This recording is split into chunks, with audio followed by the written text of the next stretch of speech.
Қарасун базарына күнігі 100 мыңнан ашық адамдар келіп шығып кетшет. Азыркы мен сунушым, мен сізге өтінішім.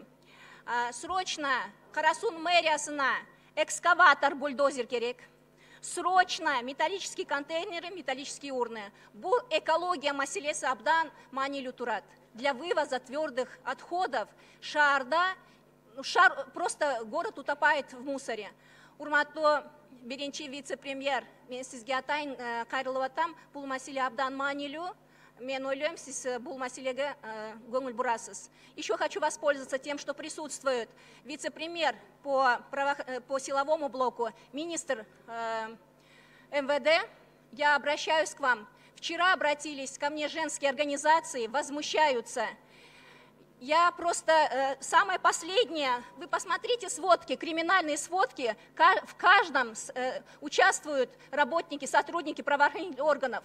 Милиционер, человек в погонах, к которому мы обращаемся, граждане обращаются за помощью, сам стал источником повышенной опасности. Последнее, смотрите, в прошлом году, 4 июня, убийство Бурулай в здании Джаильского района. Последняя сводка, 29 января, позавчера, по подозрению в изнасиловании девушки задержан сотрудник Свердловского РУВД столицы, старшина милиции. Сводки посмотрите, вы посмотрите сводки. Каждый, то милиционер задавил десятиклассника. 24 января задержаны 3 человека со взяткой. Работник, старший лейтенант ГУВД Бишкека. 29 января старшина милиции насмерть сбил мальчика возле Новопавловской школы номер 1.